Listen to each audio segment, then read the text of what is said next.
peek at the following.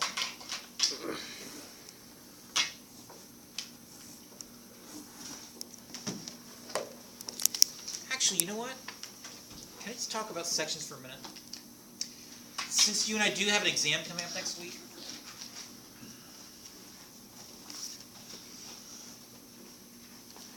I think what I do in class today, you guys, with my few examples, is going to be pretty darn straightforward. So maybe if you guys can just be careful reading ahead of me, bless you, on Tuesday, since you guys understand we're not here Monday. I'm glad you do, because I completely forgot.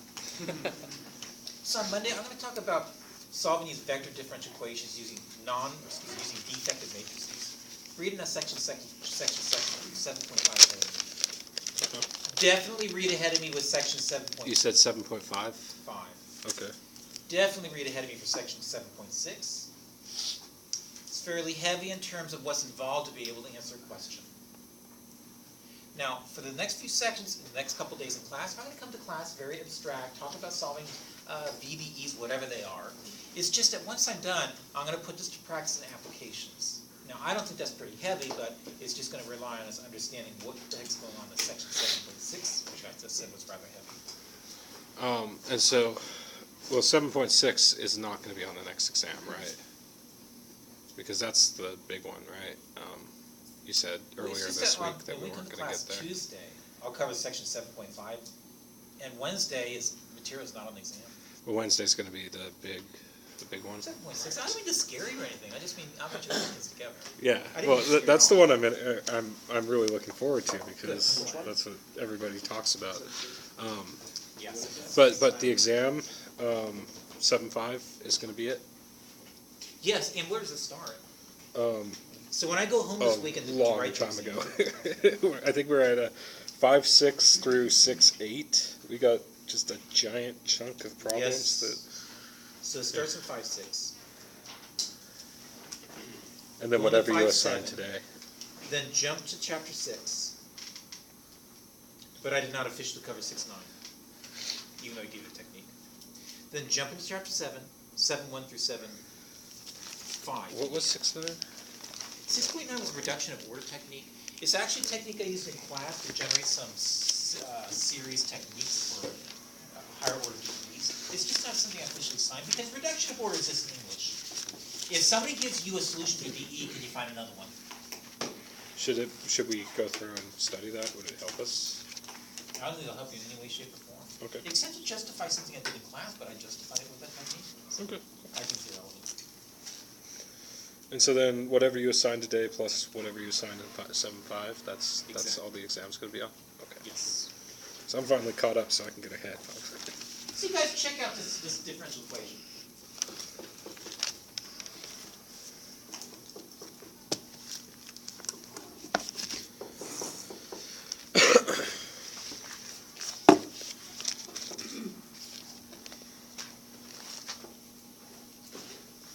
That is a differential equation, but I gotta confess there are n functions. Whoops, hold on, I missed one. I missed my x of n. I think there are n functions in there. x1 is a function of t, x2 is a function of t, all the way up to x sub n as a function of t. However, what if I had another differential equation that looked like this?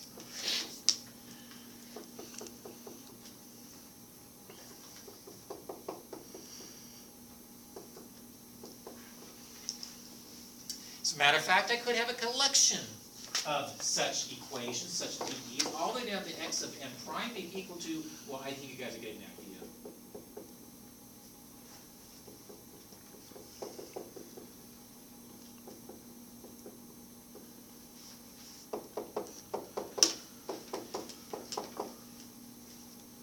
And with this collection of n differential equations and n unknown functions, x of 1 through x of n, I think I can conveniently rewrite the entire system in the following fashion. I think I can rewrite the left-hand side as a single vector derivative function. I think on the right-hand side, if you guys ignore all the b garbage, I think on the right-hand side with this array of as n by n in size, I think I just got some coefficient matrix A times x bar. Where x bar is a column vector consisting of functions x1 through xn. Oh shoot, I did forget my b sound, but you know what? because the dimensions are appropriate, I think I could just add a b-bar vector. In other words, what I'm trying to suggest is that with the silly questions I had yesterday in class, I can extend this more generally. And whenever I take a system of differential equations like this and re-express that system as a single matrix equation like this, I sometimes refer to it as a vector differential equation for the obvious reasons. It's a differential equation involves a derivative of no function. It's just the function itself is a vector valued function. Now, in English, if that vector b bar is equal to the zero vector, I will subclassify this as a homogeneous VDE. If b bar is non-zero, it's a non-homogeneous VDE. If b bar is equal to zero vector, and I do have a homogeneous VDE, then I think the solution set is going to constitute for what I refer to as, well, just a set of solutions to the VDE. And what I want to do today, instead of getting into theory, today I want to get into practice. Get into practice and actually using some technique for solving these VDEs. So, you guys humor me. Today, I'm going to restrict my attention to just a homogeneous case.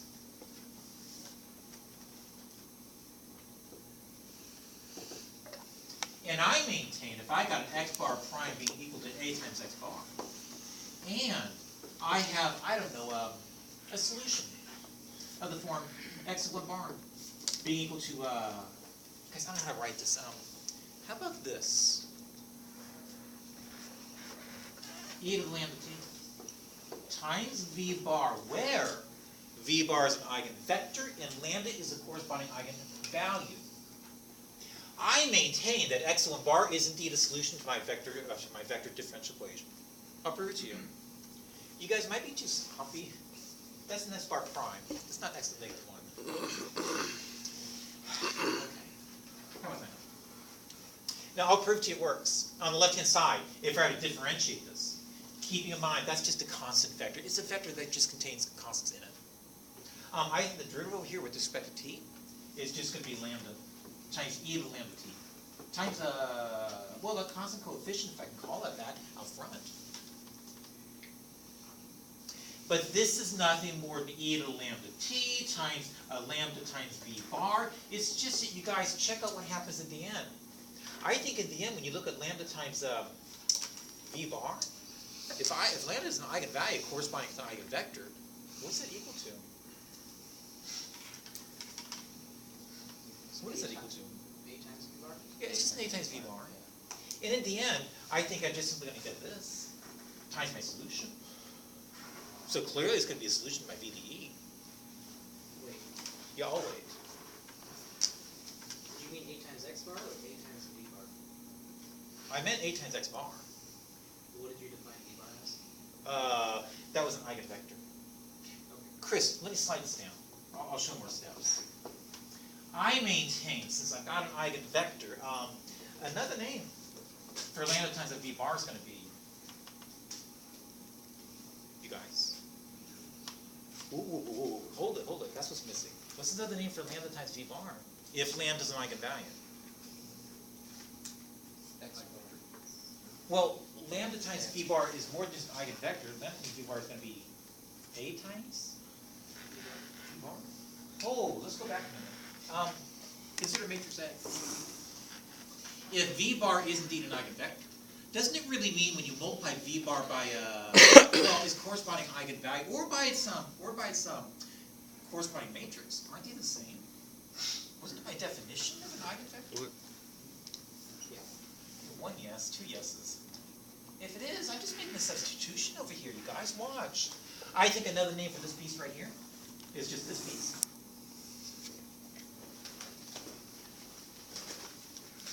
By the way, I made an assumption that this is the solution, x1 bar is. So I think another name for e lambda bar times v bar, this thing right here, is just nothing more than my x bar. Sorry. You guys, should I have used an x1 bar instead? That's what I said it was. My apologies. And so clearly, this equation is satisfied up here when I make this assignment for x1 bar. That's why it works. And I felt guilty coming to class talking about you guys coming with eigenvalues and corresponding eigenvectors. We didn't do anything with it. Now it is rich. We will be able to solve some VDEs. So, man,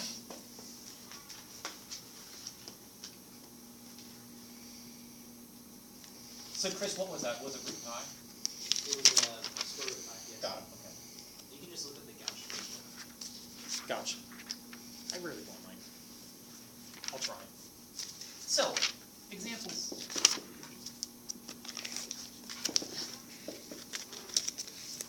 You guys, I can't sit up in front of class and make up examples out of thin air. The numbers aren't going to come out nice. Or meaningful, I should say. So if you don't mind, I know I have some examples.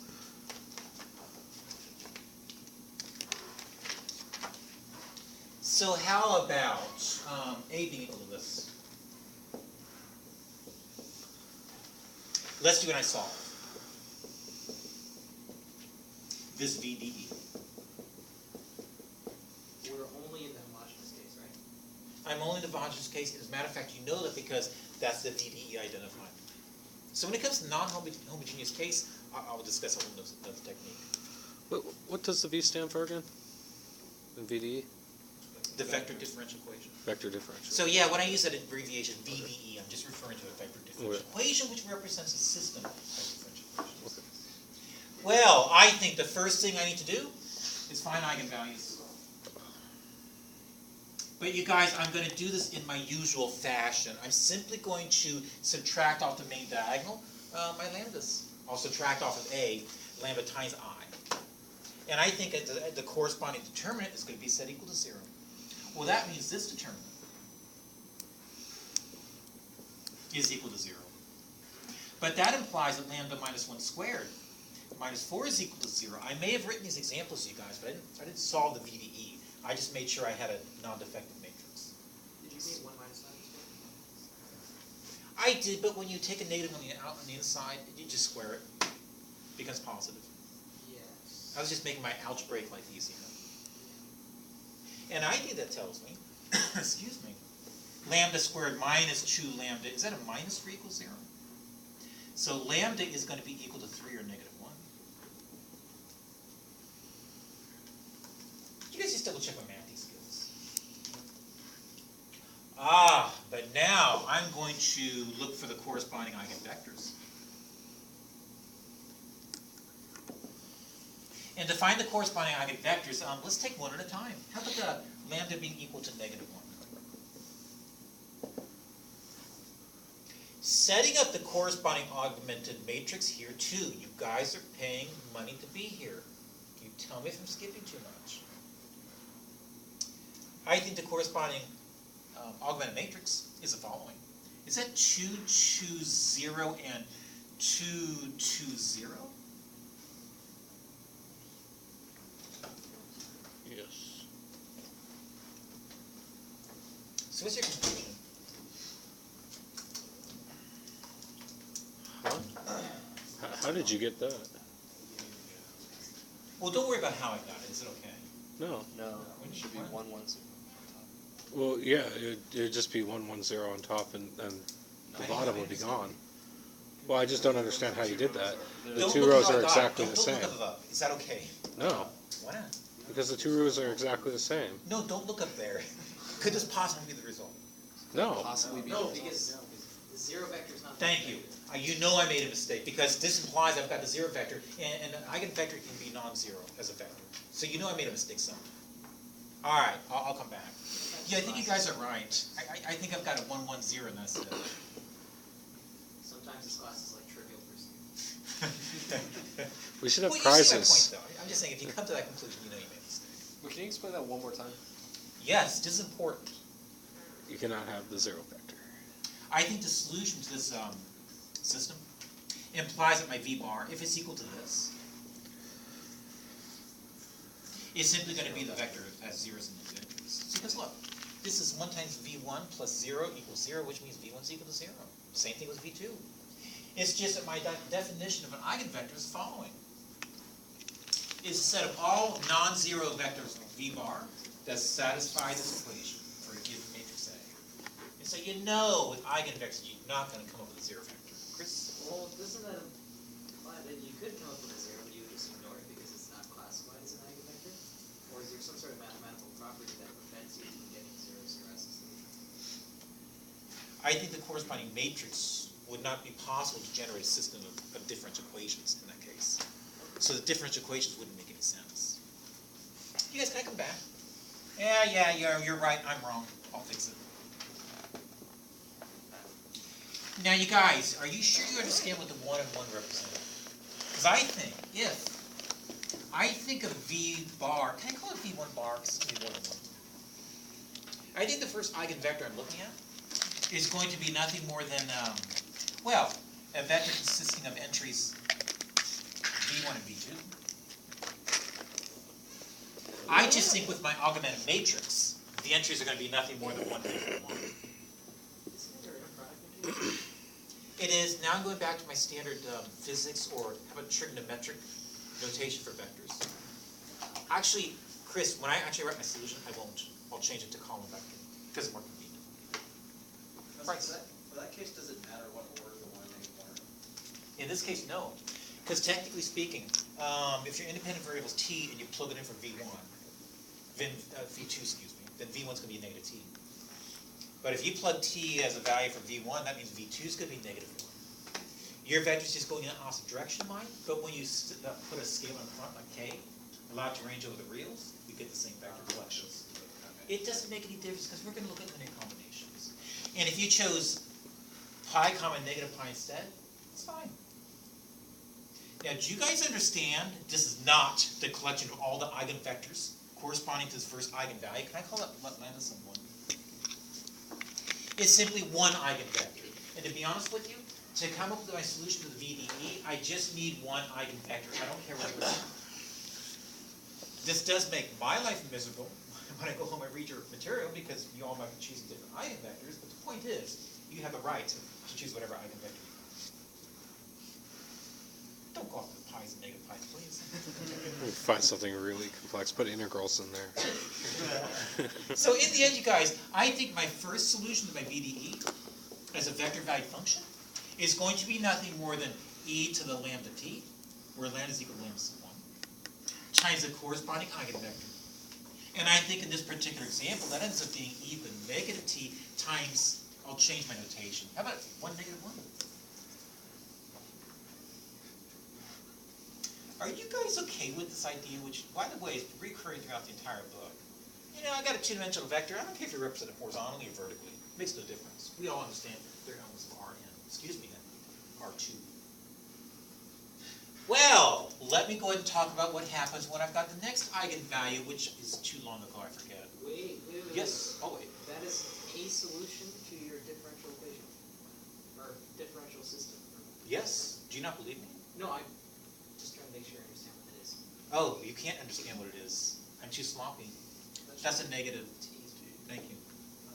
Me, that's why you're staring at it. Okay. Well, that wasn't why, but Okay, it should have been why. so then you're going to get another solution, and how would you combine the solutions afterwards? I will look at all linear combinations. Okay. So let's talk about the next solution. Not lambda 1, but lambda 2 was equal to 3.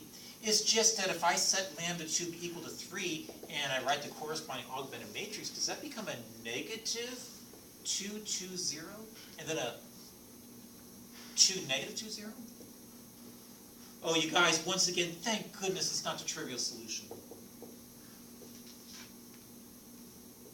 And I think a corresponding vector v2 bar could be interpreted as nothing more than, I don't know, how about 1, 1? Which means x sub 2 bar of t can be expressed as my v sub 2 bar times my e to the lambda 2t, which in this case ends up being e to the, is that a 3t? Times maybe as a column vector 1, 1. Ah, but that means all solutions. I can spell all. I really can. That means all solutions are of the form that my x bar t is going to be equal to c1 times x sub 1 bar t plus c2 times x2 bar t, or shall I say this nasty business, c1 e to the negative t, 1 negative 1, plus c2 e to the, is it 3t, 1 comma 1. Chris? Is there something special about having orthogonal vectors for Yeah. functions? I did not solve this problem that far when I wrote it, so that's really nice. I didn't notice. Is that useful, having orthogonal vectors? In general, with the whole solution being orthogonal, it's extremely important in many applications of higher level physics. Yes, often we force orthogonality. I'll start talking about something called Legendre polynomials at the end of the semester, where we're forcing orthogonality. But you have to confess, you're only looking at the V1 bar and V2 bar. You're not really looking at the solutions of the VDE, because I think that would contain this beast and this beast. And I can't even determine orthogonality unless I understand what the corresponding inner product is on those vector value functions, because you weren't incorporating these in there. You guys, I'm trying not to get into theory today, because I wanted to send you guys home this weekend, getting practice solving VDEs since they're coming close to the exam. But can I just, off the sideboard, play with this just for a minute, before I look at another example? Because I think I can't do this without glasses. I think if I were to expand out, what that single equation really says, it says the following. You guys help me with this. X bar t is, it was C1 e to the negative t times 1 negative 1 plus C2 e to the 3t? Yes. 1, 1? Yes. Let me write that.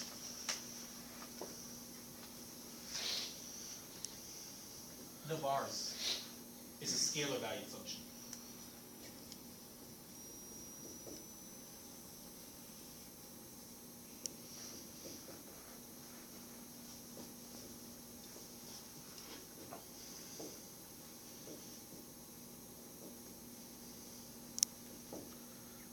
But how can two vectors be equal to each other without the components being equal to each other? I think another way to write this is that x1 as a single function in T can be expressed as such. My second corresponding components being equal to each other tells me that my second scalar function is going to be expressed as such. I think when you look at these two equations collectively speaking, it's just a different way of saying that x bar t is equal to all that garbage over there. It's just a different way of saying this.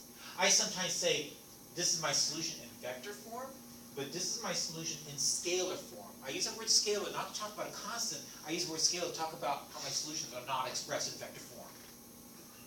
Okay, as long as you understand my English. Something else, just a bit of vocabulary.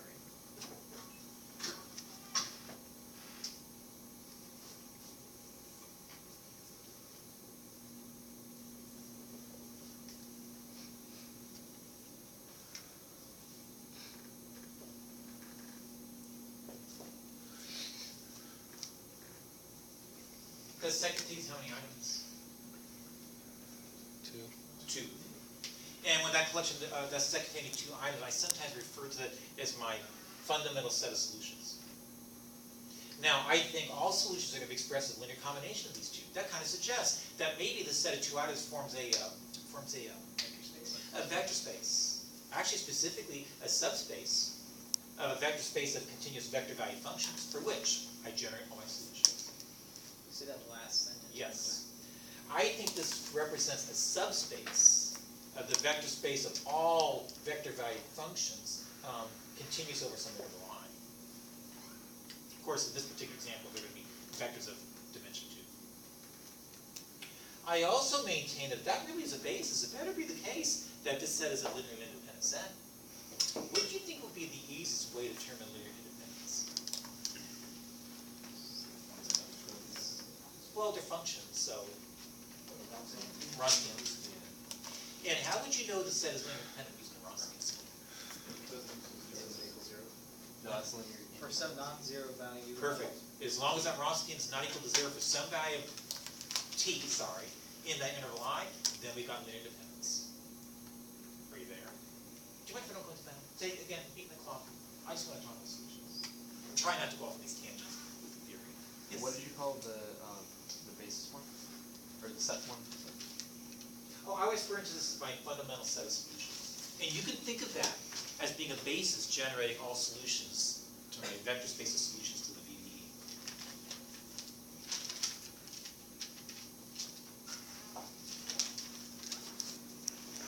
Well, you guys, let's see if I can up the ante with these examples. I'll try to stick to 3.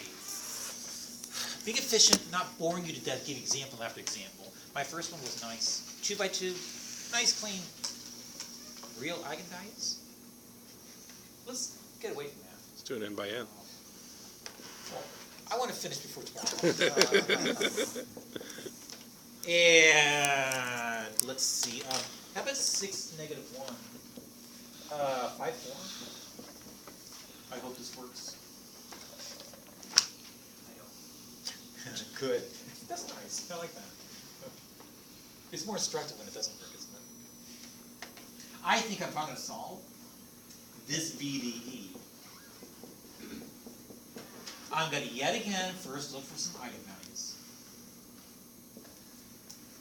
In looking for some eigenvalues, I'm going to determine the determinant of A minus lambda I, set it equal to 0.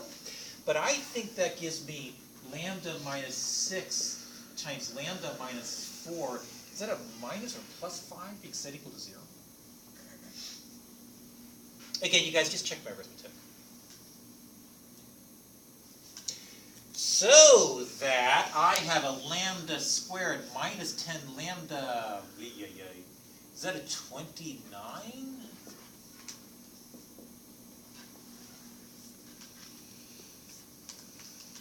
So that again, with my typical math D skills, lambda just ends up being 10. Plus or minus the square root of 100. Minus 4ac, that would be, is that 1/16? Over 2a. Or shall I say, lambda is equal to 5 plus or minus, 2i. yeah, thank you, sorry. So let me pick one.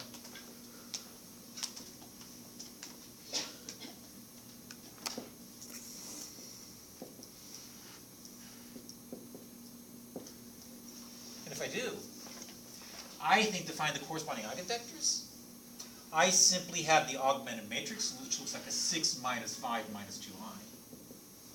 Negative 1, 0. 5 and then 4 minus 5 minus 2i, which I can't remember, jeepers. And I've got a 0. However, in cleaning up numerically speaking, does that give me a 1, jeepers, plus 2i, negative 1, 5 and then negative 1 plus 2i?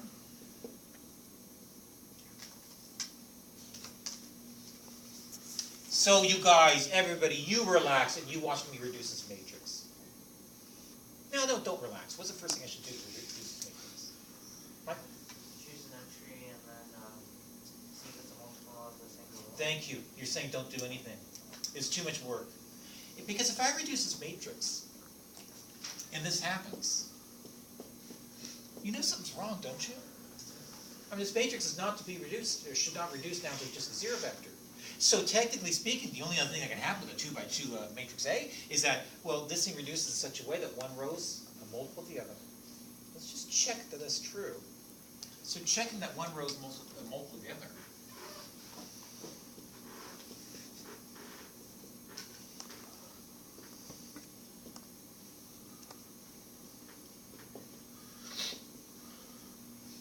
You guys, I'm sitting in front of the entire class. I'm probably writing way too much.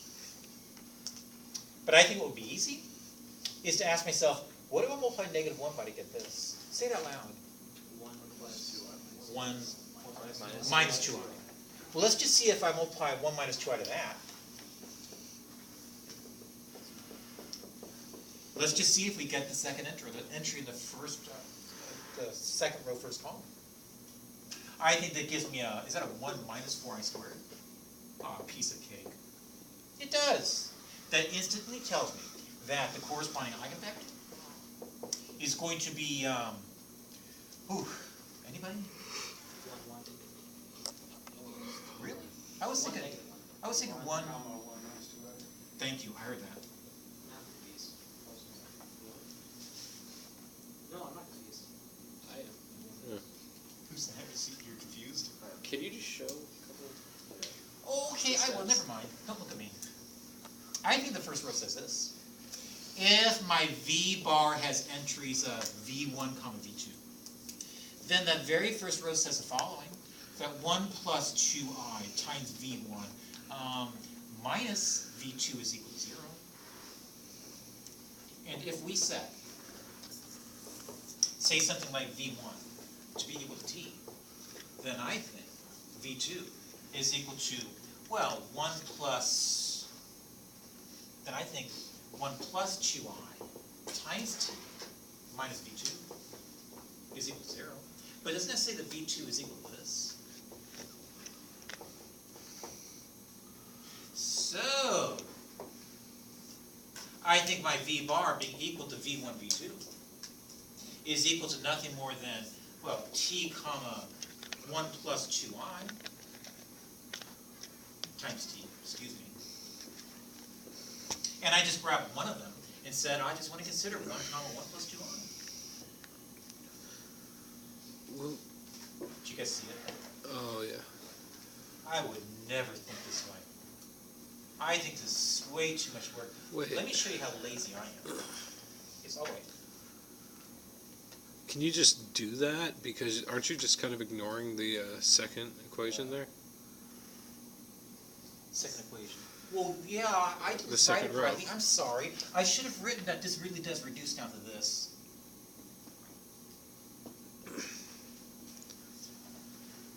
Because I already showed the second one was moved Oh, okay. first. My apologies. I should have written Okay. that before. You guys, look at all this work. It's way too much work. I don't do any of this. Can I show you what I do in my head? To avoid all this garbage, I'm trying to force a 0 here. Notice if I multiplies by positive 1, multiplies by positive 1 plus 2I, they add up to 0. That's exactly where I got that in my head. I don't go through all that garbage. I just went through all this work to show you that what I'm doing is correct, and this is what you and I did in the past. But I am really that lazy. So can I write it again? I said my V bar is equal to, is that a positive 1 and a positive 1 plus 2I? Well, that being the case, I maintain my solutions.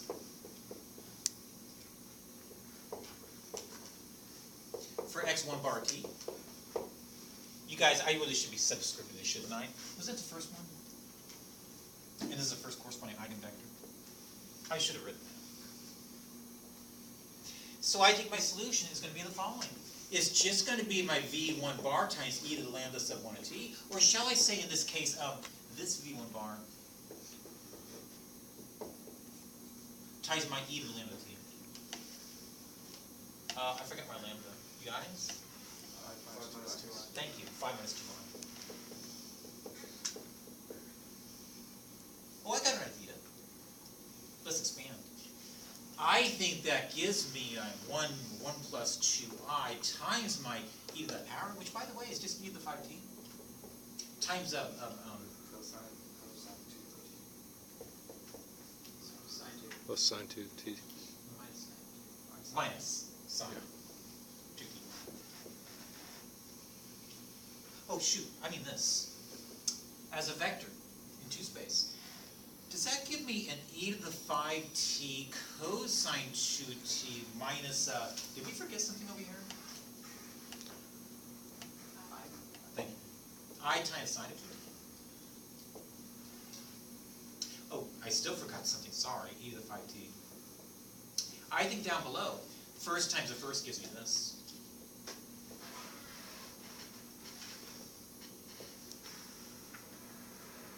I think the last times the last gives me a positive 2 sine 2t.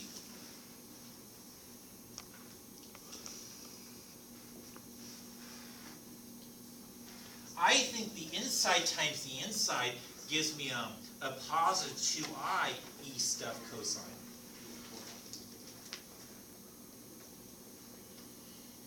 Hold it, you guys, another mistake. I forgot my I. Can I just pull out the next one?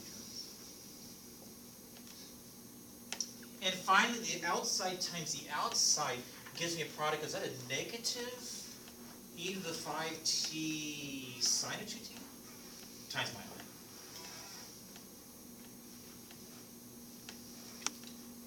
You guys, can I take another 10 minutes to look at the other eigenvalue? Why not? The theorem says this. If I got a vector valued solution that's complex, I can take the real component, the imaginary component, they'll be linearly independent, and I'll simply look at linear combinations of those two. And so I think I can state my final solution as an x bar of t being equal to c1 times one solution plus c2 times another solution, and here's my first solution. I think it's going to be nothing more than, we'll take a peek at the real component, I'll pull out a factor of e to the 5t, and talk about what the heck remains standing. Hold up, I need more room. I think that would be a cosine of 2t, and a cosine of 2t, plus 2 times sine of 2t, plus c2 times e to the 5t times, well, in this particular vector, I'm going to place the imaginary component of the solution, which I think will have entries sine of 2t. No, I can spell sine, I really can. Sine of 2t. Then my next one's going to be 2 cosine minus sine. Did you mean negative? Did I? Where? Minus sine 2t e to the 5t. I certainly did mean negative. I didn't even see it, to be honest. Is that cosine 2t? And then minus sine of 2t?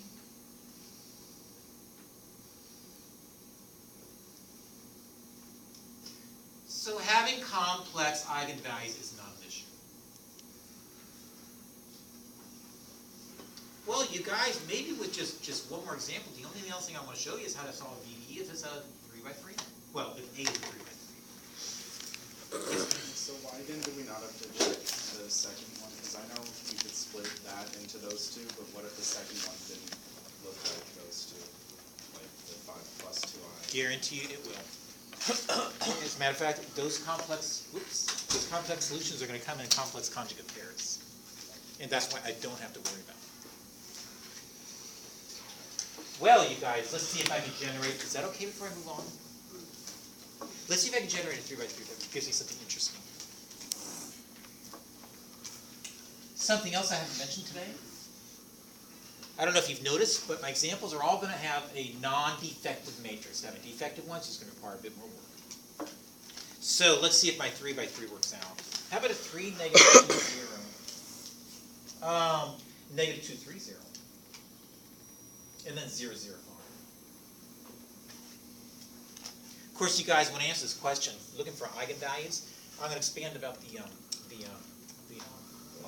third row column, just to make my life easy. And I maintain the corresponding characteristic equation. Doesn't it become this?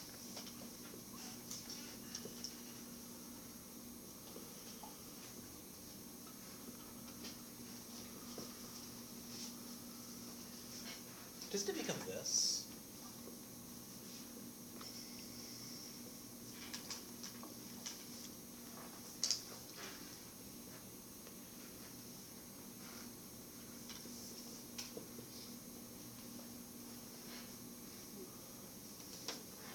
You guys, as usual, please double check my arithmetic.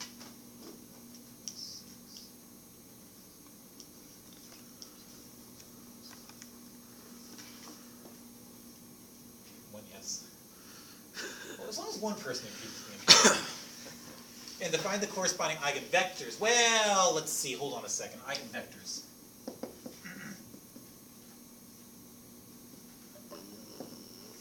Let's see what happens when I check for the eigenvalue of positive one.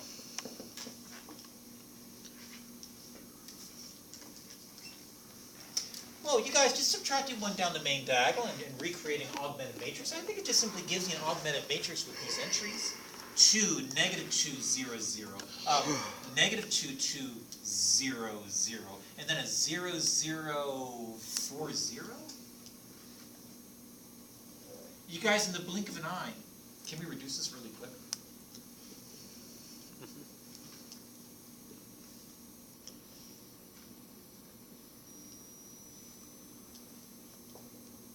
As usual, tell me if I'm walking too fast. Michael. So this one, what is the middle row where it says this one right here,